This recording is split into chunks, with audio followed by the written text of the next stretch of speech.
Waouh! Quel accueil! Quel accueil! Quel accueil!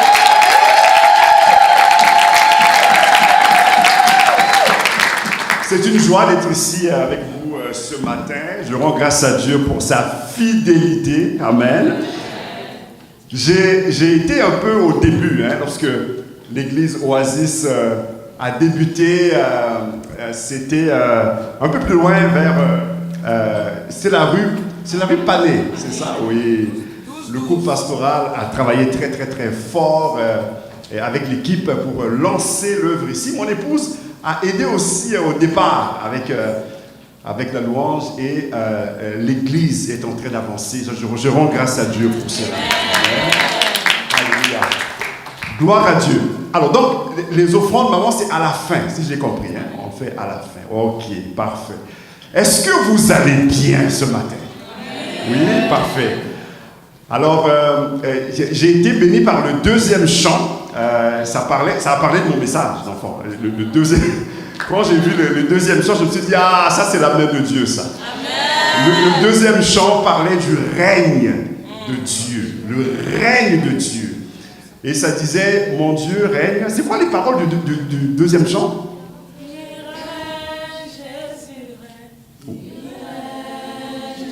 Waouh! Vous entendez ça? Il règne, Jésus règne, il règne avec amour et sagesse, mon Dieu règne. Oh, alors ce matin, je vais vous parler du règne de Dieu, mais on va le parler d'une manière différente. On est habitué à entendre Dieu qui règne, mais plusieurs ne réalisent pas que Dieu veut régner, mais il veut régner avec toi. C'est avec toi qu'il veut régner. Et aujourd'hui, on va regarder ça un peu ensemble, d'apprendre à régner avec lui. Le Père nous aime tellement qu'il ne veut pas régner tout seul.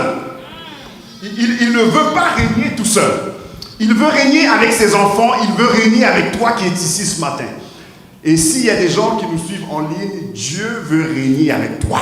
Toi qui es à la maison, dans ton auto, dans ton bureau, Dieu veut régner avec toi. C'est un privilège que nous avons, en tant que fils et filles du Père, de participer au règne de Dieu. Amen. De régner avec lui, pas juste pour une saison, mais pour l'éternité. Waouh! Moi, ça m'éblouit lorsque je pense à cela. Et ce n'est pas que nous méritions cela, ce n'est pas par nos mérites, mais c'est par sa grâce. Parce qu'il est un Dieu bon, un Dieu plein de grâce. Alors, je vais timer parce que des fois, si je parle trop, je peux vous emmener jusqu'à 2h de l'après-midi. Il est 10h50, donc j'ai 40-45 minutes. Je vais tâcher de... Ah bon, ça veut dire qu'il faut finir à quelle heure? Il est 10h50, 45 minutes. À 11h30. Parfait. Ma femme est ma secrétaire, ma comptable. C'est la ministre des Affaires intérieures. Okay? Yes. Alléluia. Gloire. Ok, alors pour commencer, j'aimerais vérifier s'il y a des gens qui sont ici pour la première fois. Est-ce qu'il y a des gens qui nous visitent pour la première fois dans l'église, juste pour s'assurer qu'on accueille? Il y a une main qui se lève ici, une main là-bas, une autre main là-bas. On veut accueillir les amis qui nous visitent. Alors, soyez les bienvenus à l'église Oasis. Et si à la fin de ce service, vous avez des questions, vous voulez en savoir plus sur l'église, n'hésitez pas de parler avec les leaders. Maman Pasteur est là aussi. Si vous avez des questions, c'est important qu'on puisse répondre à vos questions et vous donner les renseignements dont vous avez besoin, parce qu'on veut que vous reveniez à l'église. Alors ne partez pas sans avoir posé des questions ou appris plus sur l'église. Amen. Alors, donc, régner avec Jésus. Régner avec Jésus. C'est la destinée bénie des enfants de Dieu, des fils et des filles de Dieu. Nous sommes destinés à régner avec lui pour l'éternité. Et la Bible nous en parle à plusieurs endroits. Donc le titre, on ira faire un survol là-dessus. Le titre de mon message, c'est d'apprendre à le faire. De s'exercer à régner. Parce que faut pas juste que ça soit juste des mots, des idées, des concepts. Il faut que ça soit une réalité. Il faut le vivre dans le quotidien, dans le pratico-pratique, comme on dit au Québec ici, sur le plancher des vaches. Il faut l'exercer sur le plancher des vaches, de régner avec Jésus, dans le concret sur le terrain, ok, de l'exercer. Alors, on va aller regarder ça ensemble. Et je vais dire à quelqu'un ce matin que Dieu t'a vraiment appelé à régner avec lui, malgré tes faiblesses. Moi j'ai des faiblesses. Je ne sais pas pour vous, là, mais moi, j'ai des faiblesses. Mais malgré mes faiblesses, Dieu m'appelle à régner avec lui.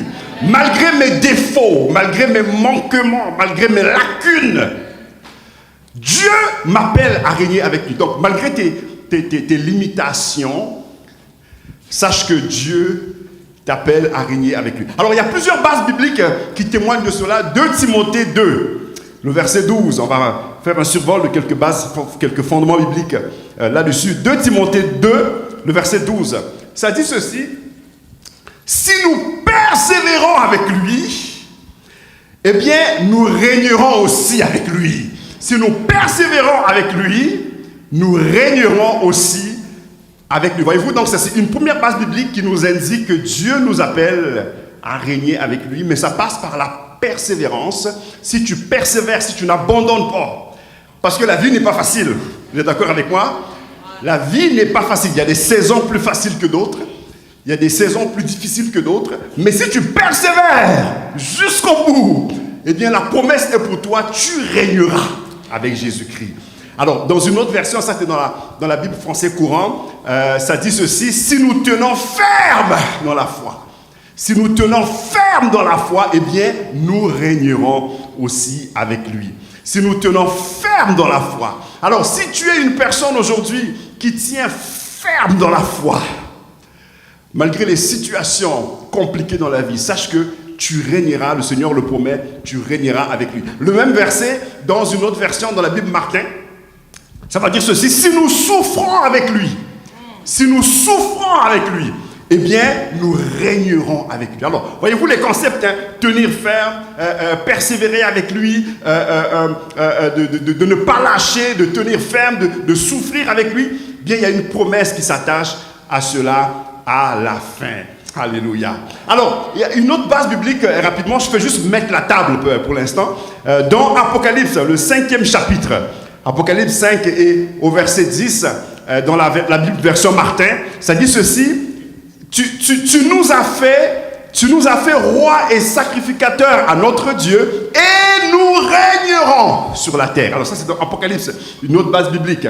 Tu as fait de nous un royaume de sacrificateurs, des rois et des sacrificateurs à Dieu notre Père, et nous régnerons. Voyez-vous, donc il y a cette promesse qui est là, pour toi et moi, que tu régneras, parce que Dieu le veut ainsi, il t'appelle à le faire. Maintenant, le mot régner, dans l'étymologie du mot régner dans le grec, eh bien le mot régner, ça parle ici d'exercer un pouvoir royal.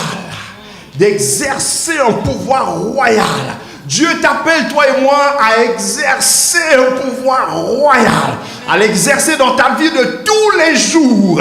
Pas seulement le dimanche, pas seulement pendant la louange, mais d'exercer un pouvoir royal à tous les jours de ta vie. Waouh! D'exercer un pouvoir royal à tous les jours de ta vie. Je me souviens, j'étais en Côte d'Ivoire, et là, c'était un moment où le Saint-Esprit m'appelait à aller dans le jeûne et la prière. Je savais que quelque chose allait arriver. Je ne savais pas trop c'est quoi qui allait se passer. Là, je rentre dans la prière, je suis en train de jeûner, et le matin, ils sont venus frapper à la porte de chez nous, ils ont frappé. Et là, le Saint-Esprit dans mon cœur me dit: c'est pour ça que je t'ai préparé. Il y a quelque chose là que tu vas intervenir. Moi, je ne savais pas au départ. Et c'était une opportunité que Dieu mettait devant moi pour exercer un pouvoir royal, d'exercer l'autorité de Dieu. Et là, ils sont venus m'appeler, ils m'ont dit: il faut venir vite, la petite fille, elle va mourir, il faut venir vite. Ils savaient qu'il y avait quelqu'un qui était là, qui priait. Alors, ils sont venus m'appeler moi, parce que j'étais dans la prière. Ils ne sont pas allés appeler un médecin. Et j'arrive dans la rue, il y avait plein de monde, un attroupement, une foule qui était là. Il y avait une petite fille qui était en train de faire une convulsion, une crise d'épilepsie. Elle était par terre, puis là, elle convulsait, la bave qui sortait de la bouche, les yeux qui se tournaient, ça devenait blanc. Elle allait mourir. Elle allait tout simplement mourir ce jour-là. Vous savez, avec le soleil en Afrique, comment c'est très très chaud. Et ils sont venus m'appeler. Et moi, j'ai compris pourquoi Dieu m'avait préparé depuis le matin. Il y a quelque chose qui devait arriver. Il fallait que je sois concentré, focusé dans la prière. Et quand ils sont venus frapper, je suis sorti, j'ai compris. Et je suis venu, il y avait une foule de personnes. J'ai dit, oh Seigneur, pourquoi tu me fais ça? Oh Jésus. Ok, alors là, j'ai dû prendre toute ma foi en moi et m'appuyer sur mon identité de fils. Tout à l'heure, je vous en parlerai. Et je me suis approché, j'ai dit à la foule, ok, je vais venir, je vais prier pour cet enfant. Et pendant ce temps, elle convulsait, elle allait mourir. Là. Vous savez qu'on peut s'étouffer avec une crise d'épilepsie. Et là, j'ai parlé à la foule, j'ai dit, ok, écoutez tout le monde, je vais prier pour cet enfant, Dieu va la guérir. Mais je vais prier, ce n'est pas vraiment pour l'enfant que je vais faire, mais je vais le faire pour vous tous ici qui êtes témoins ici. Là. Pour que vous sachiez que Dieu est grand, que Dieu est puissant, qu'il est le Seigneur des Seigneurs. Et là, je me suis approché, j'ai mis ma main sur l'enfant, j'ai dit au nom de Jésus, j'ai dit esprit impur, sors de ce corps. Plouf. Et c'est été instantanément délivré. Les convulsions se sont arrêtées. Les convulsions se sont arrêtées. Et moi-même, j'étais surpris. J'étais comme, waouh! J'ai dit, mais cette affaire-là, ça marche, hein? Donc, Dieu a tout fait pour que j'exerce un pouvoir royal ce jour-là. Et j'ai commencé à comprendre que ces choses-là, ça fonctionne. La puissance de Dieu est réelle. Ça fonctionne. Et on a eu plusieurs occasions comme ça où le Seigneur a encore manifesté cette autorité royale, où j'ai commencé à grandir dans l'exercice de l'autorité royale. Et c'est là que j'ai commencé à comprendre que waouh, on peut régner avec Jésus. On peut régner avec Jésus. Alors, donc ce matin, mon message, ça va être très simple. Je vous partage 3 clés. 3 clés pour apprendre à régner avec Jésus, ici à Montréal, en 2024. 3 clés pour le faire aujourd'hui. En sortant de ce lieu, tu peux le pratiquer. 3 clés. Pour comment exercer l'autorité royale dans ta vie de tous les jours. 3 clés très très simples. La première clé que j'aimerais vous partager pour apprendre à exercer l'autorité royale, eh bien, c'est d'abord de discerner le timing du règne de Dieu. Alors ça, c'est quelque chose que c'est pas tout le monde qui comprend. Discerner le timing du règne de Dieu. De discerner le timing du règne de Dieu. Alors, regardez ce qui se passe ici. C'est qu'il y a plusieurs croyants, plusieurs personnes qui pensent dans leur tête que régner avec Jésus, c'est quelque chose qui va se faire dans 6000 ans, dans 10 000 ans, plus tard, quelque part, quand Jésus va revenir. C'est là qu'on va régner avec lui. Donc pour aujourd'hui, bon, on va vivre notre vie comme tout le monde, puis on va attendre plus tard quand Jésus va revenir. Donc plusieurs personnes ont cette mentalité-là que, eh bien, régner avec Jésus, c'est plus tard dans l'éternité. Mais qu'est-ce que tu fais d'aujourd'hui? Alors, plusieurs raisons comme ça. Il y a des gens qui ne réalisent pas que le règne de Jésus, c'est quelque chose qui a déjà commencé depuis la résurrection.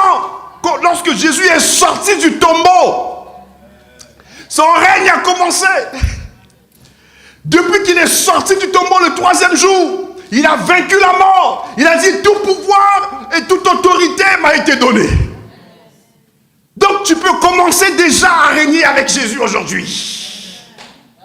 Parce que plusieurs attendent plus tard. Ils attendent dans 6000 ans. Le règne de Jésus, c'est maintenant. Le règne de Jésus, c'est aujourd'hui. Le règne de Jésus a déjà commencé dans le monde spirituel. C'est déjà là. Dieu est déjà en train d'agir dans le monde. Dieu est en train d'agir dans les cœurs. Il change les cœurs, il transforme, il guérit. Mais ça, c'est le règne de Dieu. Lorsque tu vois quelqu'un qui avait un cœur dur comme la roche, et que maintenant Dieu l'a touché, il commence à pardonner. Il commence à aimer sa femme. Mais ça, c'est le règne de Dieu. Lorsque tu vois quelqu'un qui était suicidaire, qui était dans la dépression, déprimé, et maintenant Jésus l'a touché, il commence à retrouver un sourire. Mais ça, c'est le règne de Dieu. Alors donc, le règne de Dieu a déjà commencé. Mais l'affaire, c'est que le règne de Dieu a deux parties.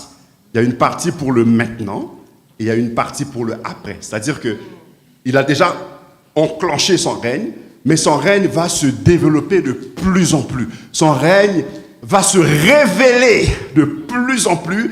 À mesure qu'on avance, son règne se développe. À mesure que tu avances, ton règne grandit jusqu'à ce qu'il va revenir et même après.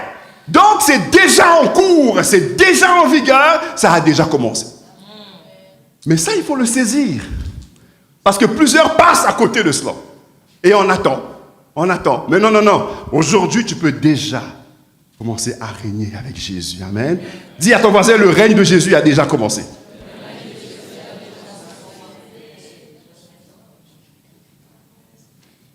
Lorsqu'il a vaincu le diable, lorsqu'il est sorti du tombeau, son règne a déjà commencé. Et on peut l'expérimenter maintenant dans la vie aujourd'hui. J'aime ce verset de Romains, le chapitre 5. Romains 5, au verset 17. Regardez ce que l'apôtre Paul va dire ici. Il dit ceci, Romains 5, 17. « Si par l'offense d'un seul, la mort a régné par lui seul, à plus forte raison, ceux qui reçoivent l'abondance de la grâce de Dieu et du don de la justice régneront-ils dans la vie. » Alors, retenez bien cela, hein?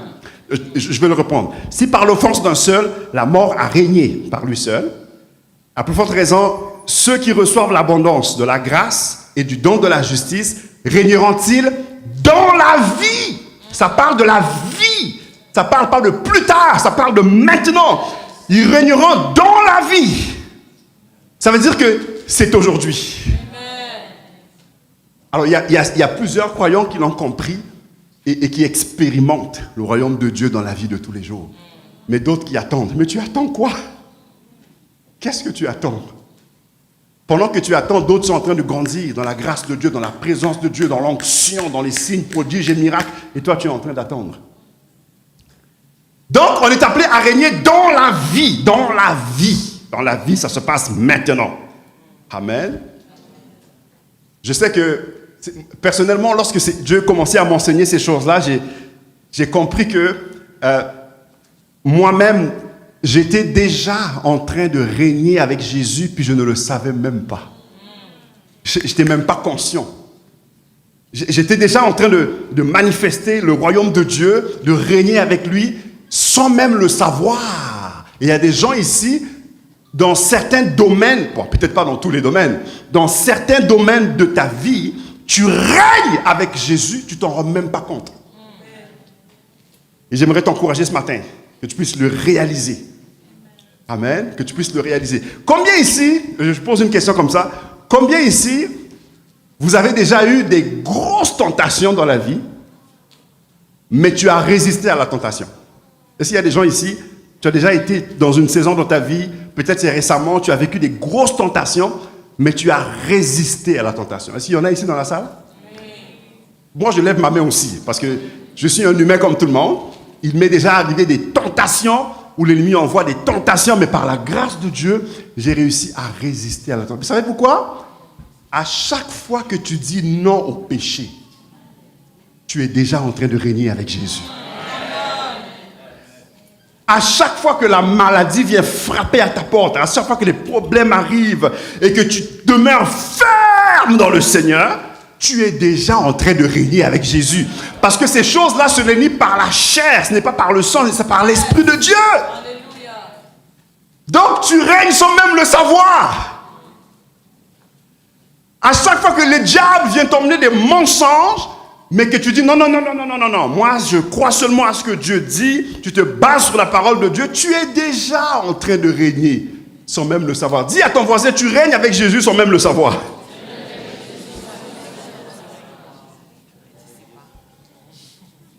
Maintenant, je prie que quand tu vas sortir d'ici, que tu puisses savoir, oh, ok, je règne déjà avec Jésus.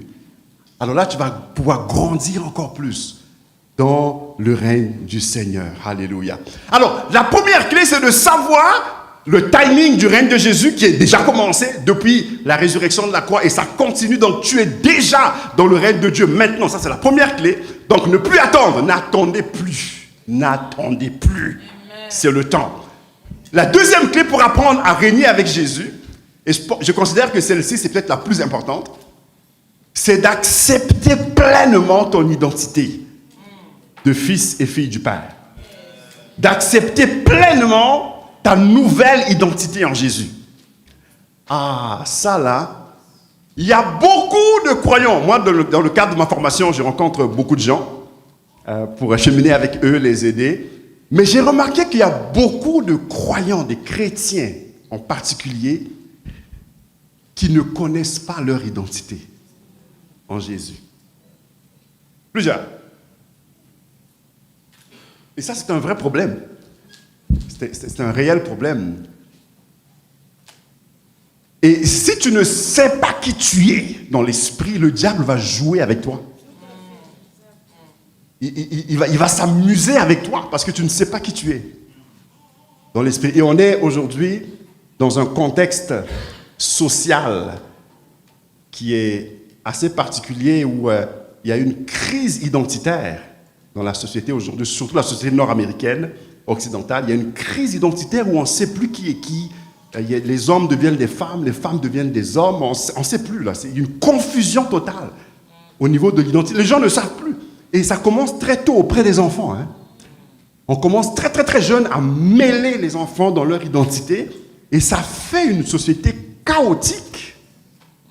Dernièrement, on est allé, avec mon épouse, on est allé à Sherbrooke. On est rentré dans un restaurant, puis... je pense un restaurant où c'était la toilette des femmes.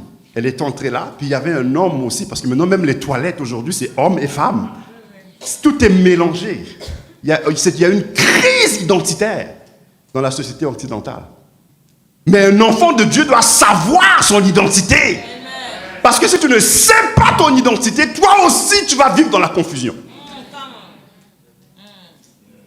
Nous avons besoin de savoir qui nous sommes en Jésus.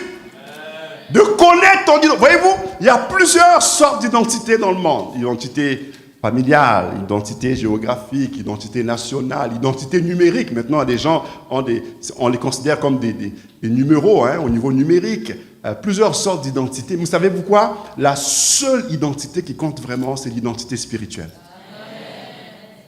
Et celle-là, il n'y a que Dieu qui peut la donner. Ton identité, ce n'est pas tes amis qui peuvent le donner. Ce n'est pas ta formation qui peut te la donner. Ce n'est pas tes études. Ce n'est pas ta carrière. C'est même pas tes amis. Ta vraie identité, ça vient de Dieu. C'est seulement Dieu qui peut définir quelqu'un. Et je vous invite à régler ce problème-là dans votre vie. Il faut liquider cette question de confusion identitaire. Voilà pourquoi tu es faible dans l'esprit. Parce que tu ne sais pas qui tu es. J'étais dans une saison de ma vie, je suis très honnête avec vous, moi je ne cache pas les affaires, je dis les choses telles que ça vient. J'étais dans une saison de ma vie, j'étais déjà pasteur, je servais, puis dans cette saison-là, je ne comprenais pas. On dirait que je n'allais pas plus haut dans le Seigneur. On dirait que j'avais pogné un plafond dans ma vie personnelle. Je priais, je jeûnais, mais ça ne changeait pas. Je me suis dit, ok, Seigneur, il y a quelque chose qui ne marche pas là. On dirait que je me sens bloqué. J'ai le sentiment que je suis bloqué. Je n'arrive pas à aller plus loin, je n'arrive pas à percer. Je n'arrive pas à prendre un élan. Qu'est-ce qui se passe, Seigneur? Qu'est-ce qui se passe? Et j'étais déjà pasteur. Hein? Des fois, on pense que quand on est pasteur, on a réglé tous les problèmes, puis on n'a plus de problème. Non, non, c'est pas vrai. On est des humains comme vous aussi. On a besoin de Dieu. Les pasteurs ont besoin de Dieu. Et là, je voyais que j'étais bloqué. Là. Je le sentais dans mon esprit. Ça n'allait pas. Alors, j'ai commencé à prendre le temps de jeûne et prière, et il n'y a rien qui se passait. Puis un jour, j'étais frustré, j'étais même découragé. Je me souviens, j'étais dans l'auto, je conduisais, je dis, Seigneur, et ça ne marche pas là. J'ai besoin d'une parole. Il faut que tu me donnes une parole. Sinon, je ne continuerai pas comme ça. Là. Je me sens bloqué. Et là, j'ai reçu une parole de Dieu. L'Esprit de Dieu m'a dit, est-ce que tu veux savoir pourquoi tu es bloqué comme ça? J'ai dit, oui, je veux savoir, Seigneur. Et il m'a dit, c'est parce que tu ne sais pas qui tu es. Ouh! Waouh! J'ai dit, mais je suis quand même pasteur. Comment ça, je ne sais pas qui je suis? Je suis pasteur. L'Esprit dit, non, tu ne sais pas qui tu es. Tu ne connais pas ton identité spirituelle. Tu connais ton identité pastorale, mais ton identité spirituelle. Qui tu es dans l'esprit. Comment le monde spirituel te voit. Comment Dieu te voit. Qui tu es dans l'esprit, tu ne le sais pas. Alors moi, c'était comme un coup de tonnerre pour moi. C'est une révélation qui m'a renversé. Et à partir de ce jour-là, j'ai pris le temps de méditer pour aller découvrir, Seigneur, révèle-moi. Révèle-moi mon identité spirituelle. Et je t'invite à faire cette prière-là dans ta maison. Demande à Dieu, Seigneur, révèle-moi qui je suis. Révèle-moi mon identité. Et c'est comme ça que Dieu disait dans la parole de Dieu, il va dire à Jérémie, il dit, avant même que tu sois conçu dans le sein de... Moi, je te connaissais déjà, je sais qui tu es. On doit aller auprès de lui pour qu'il nous révèle qui on est. Parce que si tu ne le fais pas, le diable va te donner une fausse identité. Tes amis vont te donner une fausse identité. Le monde va te donner une fausse identité et tu vas être dans la confusion. C'est de retourner auprès de Dieu. Père, toi qui m'as créé, toi qui me connaissais avant même que j'existe, révèle-moi. Révèle-moi qui je suis. Révèle-moi comment tu me vois. Et là, dans ce temps une saison où j'ai demandé à Dieu de me révéler, et là, les révélations commençaient à venir. Ok, c'est comme ça que papa me voit. D'accord, j'ai tel don, je ne savais même pas. Il y a telle chose que Dieu m'a donnée, je réalisais. Et Dieu a commencé à ouvrir mes yeux. Ah, c'est bon de savoir qui on est. Et faites-le, si vous êtes encore jeune, il faut en profiter tout de suite. Que Dieu commence à révéler ta destinée, révéler dans quoi il t'appelle, révéler même ton futur conjoint, ton épouse. Que Dieu révèle ces choses-là, il faut que Dieu te les révèle. Afin d'éviter de souffrir après. Waouh! Alors, plusieurs personnes n'ont pas encore saisi cela. Les gens marchent dans le monde, on marche partout. Non. Laisse Dieu te révéler quelle est sa destinée pour toi. Amen. Alléluia. Il y a cette anecdote que j'utilise souvent, l'anecdote de l'aigle dans la basse-cour. Est-ce qu'il y en a ici, vous avez entendu ça? L'aigle dans la basse-cour? Je vais vous la lire. Je l'ai écrit ici, là. Ok, écoutez ceci. L'aigle dans la basse-cour. Alors, il était une fois un homme, un paysan, qui avait trouvé un œuf d'aigle dans la nature, et il l'a placé dans son poulailler, parce qu'il avait un poulailler derrière sa cour. Et il a placé là, dans son poulailler, dans le nid d'une poule. Il a placé l'œuf de l'aigle dans le nid d'une poule. Alors, la poule qui était là a pris soin de cet œuf-là de l'aigle, comme elle le faisait pour les autres poussins qu'elle avait dans son nid. Au bout d'un certain temps, le petit aigle est sorti de l'œuf au milieu des poussins et il a grandi avec les poussins. Alors, durant toute sa vie, l'aigle faisait comme les poussins. Il faisait tout comme les poussins, mais c'était un aigle. Alors, pour se nourrir, il cherchait des insectes comme les poussins. Il cherchait des graines comme des poussins. Il faisait tout comme des poules parce qu'il a grandi avec les poules. Donc, il caquetait comme des poules, il se comportait et agissait comme des poules. Et ainsi, les années ont passé et l'aiglon est devenu vieux. Puis un jour, il aperçoit un magnifique oiseau qui passe dans les airs. Il l'aperçoit puis il dit, waouh, ça c'est un magnifique oiseau. Et il y a quelque chose au fond de lui qui l'interpelle. On dirait que j'ai une connexion avec ce grand oiseau qui vole dans les airs. Puis là, les autres poules qui étaient avec lui à côté, ils ont dit, non, toi là, tu es une poule comme nous, tu vis comme nous, comme une poule. Notre place à nous, c'est dans le poulailler. Oublie ça, les airs, là. C'est dans le poulailler, tu restes avec nous et tu mourras avec nous comme des poules. Puis finalement, l'histoire va raconter que l'aigle a renoncé justement à l'idée de voler. Et pourtant, dans son ADN, il y avait quelque chose. Dans son ADN, il y avait quelque chose pour les airs. Mais comme son entourage l'a découragé, il est resté dans le poulailler avec la poule. Il a renoncé à l'idée de voler et il n'y pensa plus jamais. Et l'histoire se termine en disant, c'est ainsi que cet aigle-là vécut et mourut comme une poule, parce qu'il croyait qu'il était une poule. Il ne connaissait pas son identité. Et c'est comme ça qu'il y a des croyants qui passent à côté du plan de Dieu dans leur vie. Parce qu'ils ne savent pas qui ils sont. Ils ne connaissent pas leur identité. Et ce matin, j'aimerais que Dieu te parle, que Dieu te réveille, que Dieu te shake, que Dieu te dérange. Tu ne peux pas vivre comme une poule. Tu n'es pas une poule. Tu ne peux pas rester à vivre comme une poule. Tu es appelé à prendre ton envol, comme l'aigle. Tu es créé pour les hauteurs. Tu es créé pour une destinée bénie. Tu es créé pour régner avec Dieu. Non pas pour vivre comme une poule. Alors regarde ton voisin et dis-lui, tu n'es pas une poule.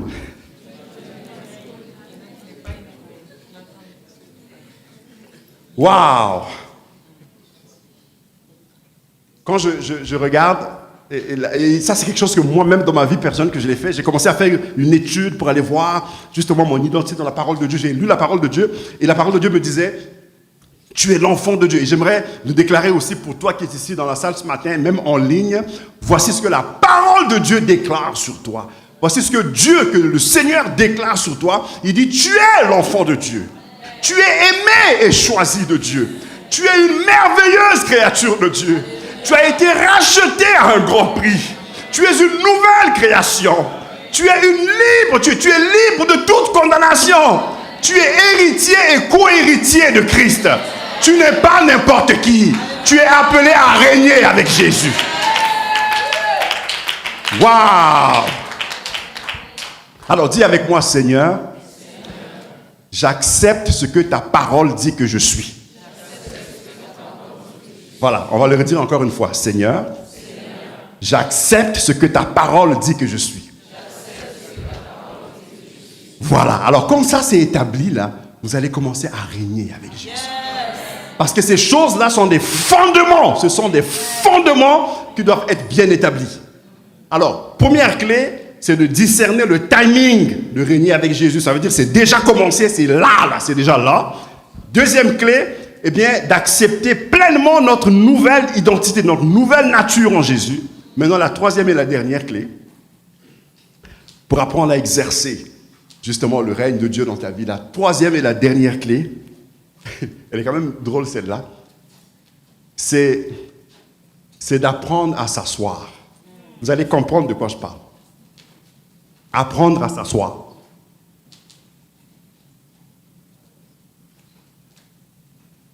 Apprendre à s'asseoir. Vous allez remarquer, dans la Bible, il y a plusieurs occasions où la parole fait un lien entre régner et s'asseoir. Régner et s'asseoir. Il y a un lien qu'on ne doit pas prendre à la légère. Par exemple, quand on regarde en Marc 16, le verset 19, la Bible va dire ceci. Le Seigneur Jésus, après leur avoir parlé, il fut enlevé au ciel et il s'assit. Wow.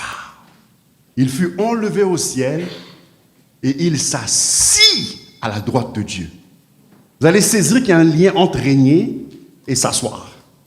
Il s'assit à la droite de Dieu. On retrouve la même idée dans Hébreux chapitre 10. Hébreux chapitre 10 au verset 12.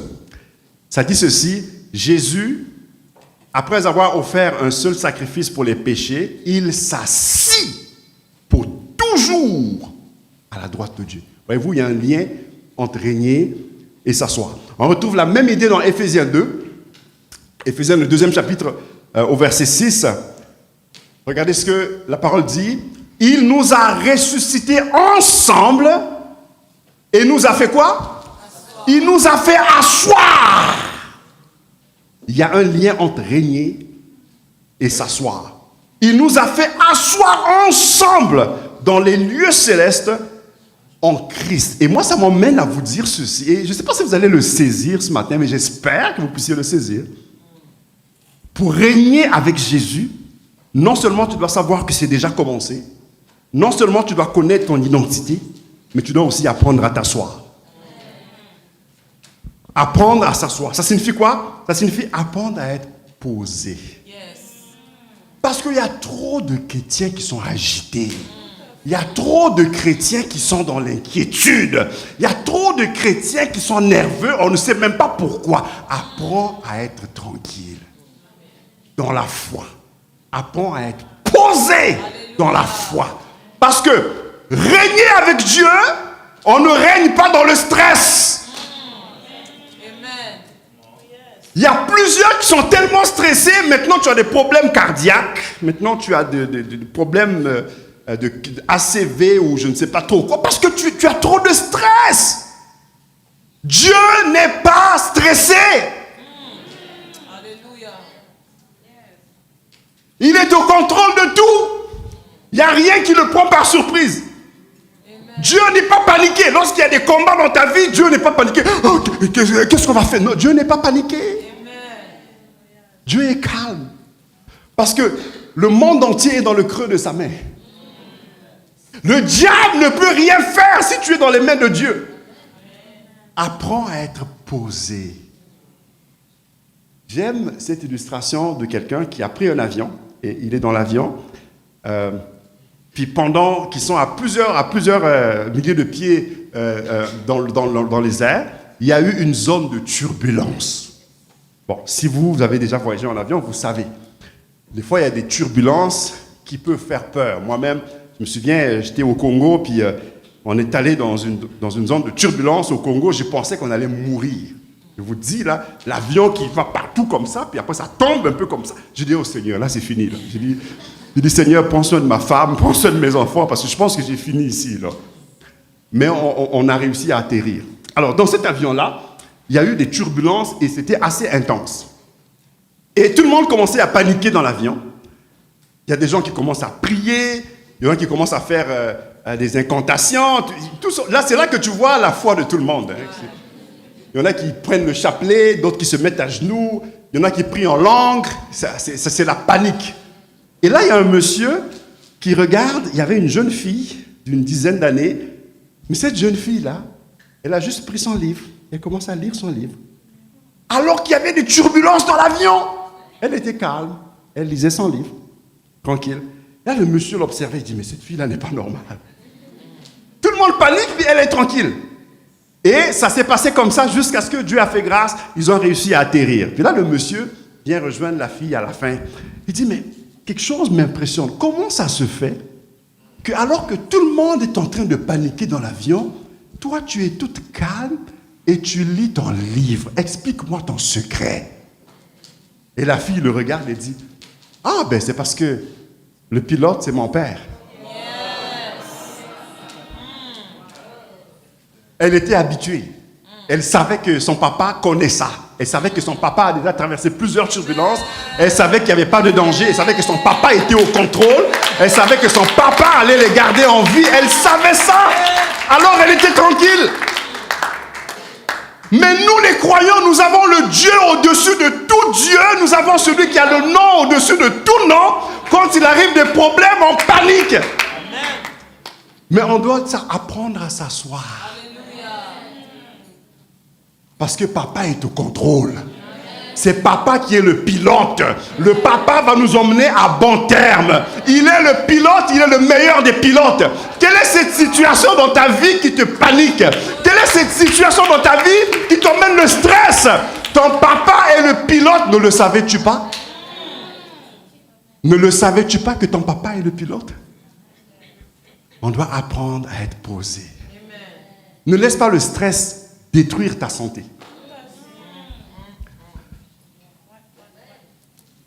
Alors, donc, on ne règne pas avec Dieu dans l'agitation, dans la précipitation, dans la panique. Non, non, non, non, non, non, non, non, non, non. Ça, c'est la chair. Parce que quand tu es dans la foi, quand tu sais que tu es campé sur un roc, sur le roc qui est Jésus, tu es en paix. Le monde peut tourner autour de toi, tu es en paix. Le psaume 91, je pense, 91-90, qui dit que 1000 tombent à ton côté, 10 000 à ta droite, toi tu n'es pas atteint. Parce qu'on a la foi en celui qui tient le monde dans le creux de sa main. Si on pouvait vous raconter, ma femme et moi, les circonstances que nous, on a déjà traversées dans la vie, des situations qui pouvaient paniquer, mais on a mis notre foi en Dieu, et le Seigneur nous a toutes délivrés de toutes les situations. Et on a appris maintenant à faire confiance au Seigneur. Dernièrement encore, on dort la nuit.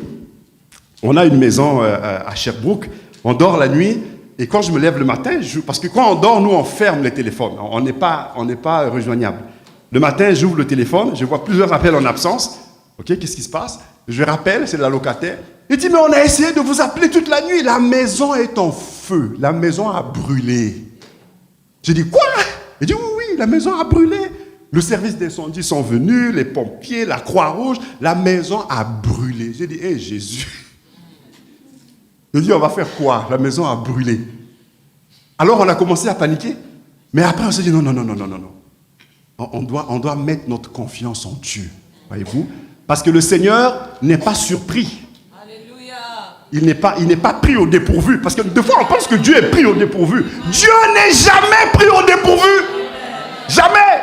C'est les humains qui sont pris au dépourvu, pas Dieu. Dieu, il connaît toute l'histoire. Voyez-vous? Il a déjà écrit l'Apocalypse.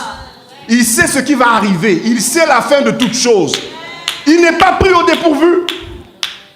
Alors là, maintenant, il fallait penser, ok, la maison a pris en feu. Il faut rénover. Il faut rénover tout ça. Ça prend des sous. C'est un gros budget pour revenir. On n'a pas l'argent pour faire ça. On est parti à la banque. La banque nous a refusé. Il dit, bon, vous n'avez pas assez de revenus. On ne peut pas vous donner un prêt.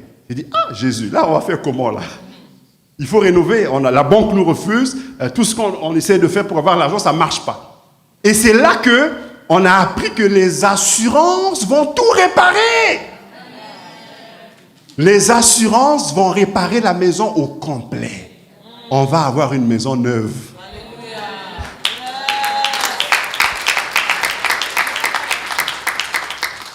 Alors, c'est pour ça qu'il faut faire confiance à Dieu. Amen.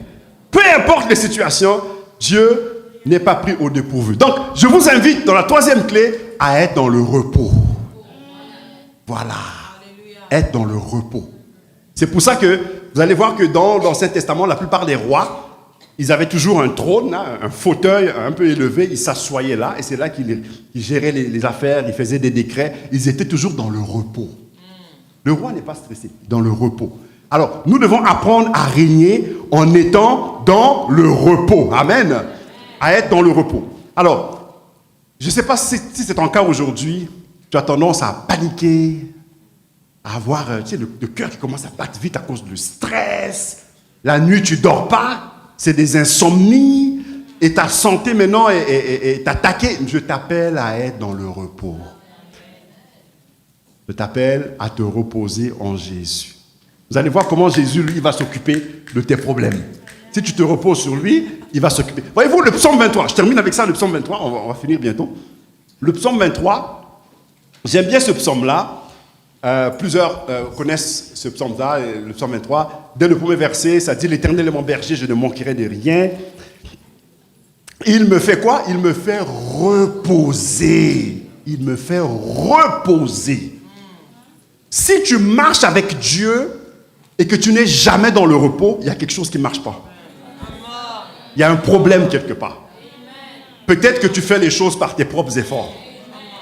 Mais si c'est par l'Esprit, l'Esprit va toujours t'emmener dans le repos. Pourquoi? Parce que lui, il fait les choses à ta place. Voyez-vous? Il dit, il me fait reposer dans les verts pâturages. Il me dirige près des eaux paisibles. Voyez-vous? Et ça dit, il restaure mon âme. Il me conduit dans le sentier de la justice à cause de son nom. Quand je marche dans la vallée de l'ombre de la mort, je ne crains aucun mal. Je ne crains aucun mal. Je ne crains aucun mal. C'est là que tu sais que tu commences à régner avec Jésus. Lorsque tout tremble autour de toi, puis toi tu es tranquille. Là tu sais que tu commences à régner avec Jésus. Je ne crains aucun mal. Et il va dire, oui, c'est ça. Donc, je ne crains aucun mal, car tu es avec moi. Car tu es avec moi. Ta houlette et ton bâton me rassurent. Maintenant, regardez le verset 5. Ça, c'est mon préféré. Et on va terminer avec ça, le verset 5. Ça dit, tu dresses devant moi quoi? Une table. Ok, on va le répéter encore. Tu dresses devant moi quoi? Une table. Ça, c'est très important, ça. Tu dresses devant moi une table. Wow, ok. Après, ça va dire en face de mes adversaires. Donc, Dieu met une table en face de mes adversaires. Mais Seigneur, ça veut dire quoi, ça? Vous savez, une table, c'est un lieu de communion. Quand on dresse la table, on va servir le repas. Okay? C'est une place où on vient, on s'assoit. À la table, là, on ne mange pas debout. Hein? On s'assoit. On s'assoit, on est posé, on mange et on peut échanger, discuter. On n'est pas dans le stress. Lorsqu'on est à table, on n'est pas dans le stress. On est posé. Alors, ça veut dire que il y a des ennemis devant toi, il y a des combats. Dieu dit, wow, viens t'asseoir. Yes. Viens t'asseoir à la table. Laisse faire les ennemis, laisse faire les combats. Viens t'asseoir à la table. Parce que souvent, on est tellement paniqué par les combats. Il y a combat financier, combat dans le couple, dans le mariage, combat avec les... Il y a trop de combats, puis on ne dort plus la nuit. Dieu dit non, viens à la table. Moi, j'ai dressé la table là. Viens t'asseoir. Assis-toi ici. Laisse-moi m'occuper de tes combats. Et toi, tu t'assois. Tu restes dans le repos. Viens t'asseoir. Et la table, c'est un lieu de communion. Dieu dit, quand tu as des combats dans ta vie là, viens dans ma communion. Viens dans ma communion. Viens t'asseoir et laisse-moi m'occuper de tes combats. Laisse-moi m'occuper de tes ennemis. Laisse-moi m'occuper des finances. Laisse-moi m'occuper de ton mariage. Viens t'asseoir. C'est pour cela que la troisième clé pour régner avec Jésus, c'est d'apprendre à s'asseoir. Et quand on s'assoit, on est en train de dire qu'on a foi en Dieu. On a confiance en Dieu. Ça ne veut pas dire s'asseoir, ça ne veut pas dire ne rien faire. C'est une posture de foi. C'est une posture de confiance. Lorsqu'on s'assoit, c'est une posture de lâcher prise. Ça veut dire on lâche prise. On dit Seigneur, je te le donne. Seigneur, tu t'en occupes. Seigneur, c'est entre tes mains. Et moi, je me confie en toi. Et je m'assois. Je vous dis, quand vous allez faire ça, les gens vont vous trouver bizarre. Même ton conjoint va te trouver bizarre. Les choses qui t'énervaient, maintenant, ça ne t'énerve plus. Tu as lâché prise. Tu as donné ça entre les mains de Dieu. Et c'est ça qui va faire que Dieu va changer le cœur de ton conjoint. Parce que tu as lâché prise entre les mains de Dieu.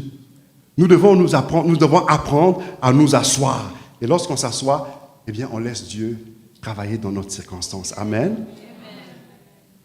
Alors dis à ton voisin, sois tranquille. Voilà.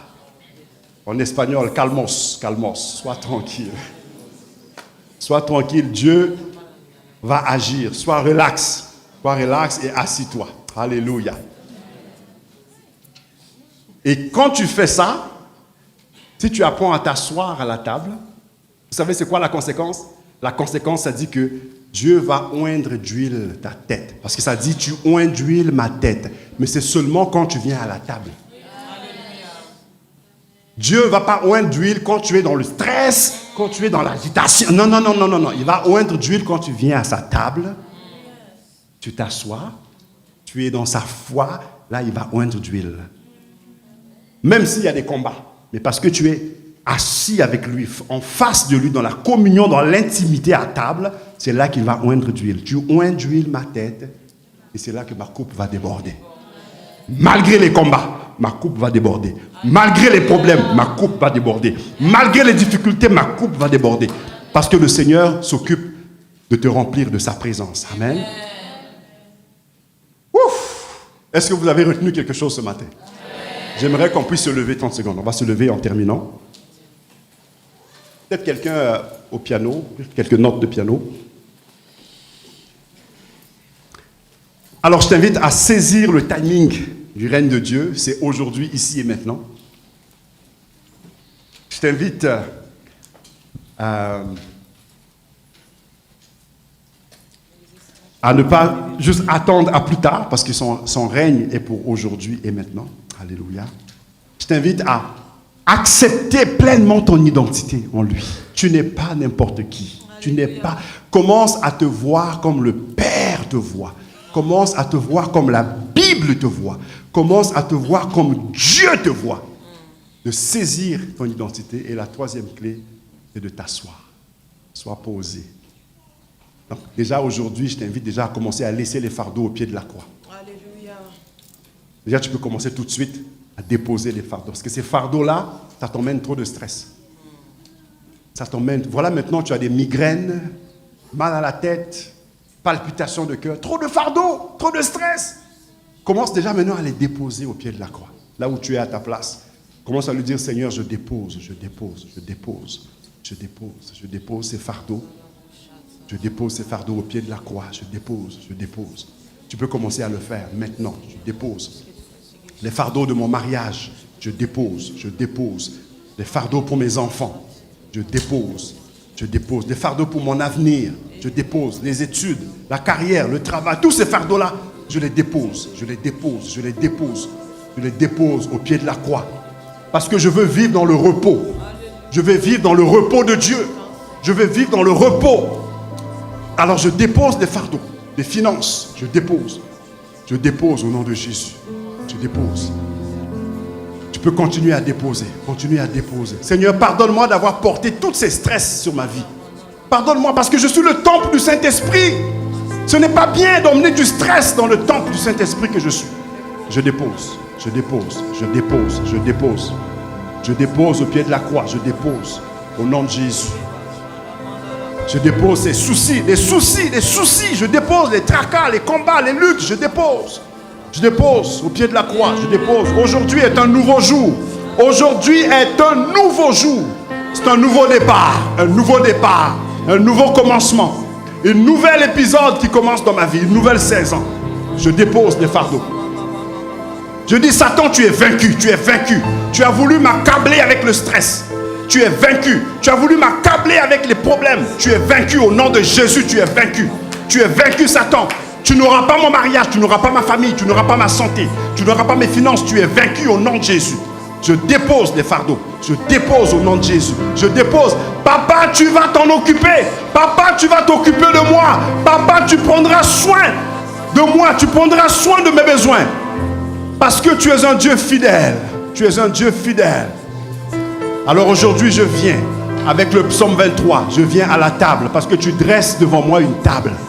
Tu dresses devant moi une table. Je peux m'asseoir. Je peux m'asseoir à la table. Ce lieu de communion, je peux m'asseoir. Je peux m'asseoir. Être posé. Je peux m'asseoir au nom de Jésus. Waouh! Waouh! On va continuer encore à déposer. On dépose, on dépose. Quand tu vas sortir de ce lieu, plus de fardeau. Plus de fardeau. Tu déposes tout au pied de la croix. Shekaraba, shekaraba, shekaraba, sheka. Alléluia. On dépose, on dépose, on dépose. À partir d'aujourd'hui, on va apprendre à régner avec Jésus. On va apprendre à régner. On est appelé à régner dans le repos. Dans le repos. Dans le repos, dans le repos, dans le repos, dans le repos. Dans le repos, plus de stress, plus d'anxiété. On refuse l'anxiété. On refuse l'angoisse. On refuse l'angoisse et l'anxiété au nom de Jésus. On est appelé à vivre dans le repos. On est appelé à vivre dans le repos. Et ça commence aujourd'hui. Ça commence aujourd'hui. Ça commence aujourd'hui. Dans le nom de Jésus. Ça commence aujourd'hui dans le nom de Jésus. Ça commence aujourd'hui dans le nom de Jésus. Waouh! Waouh! Shekara baba baba. Shekara baba baba. Shekara baba baba. On déclare un nouveau jour, une nouvelle saison, une nouvelle saison, nouvelle saison, nouvelle saison. Wow! Nouvelle saison, nouvelle saison. Des choses nouvelles, des choses nouvelles, des choses nouvelles. Hey, Jesus! Des choses nouvelles qui prennent place. Il y a des chaînes qui tombent, des liens qui tombent au nom de Jésus.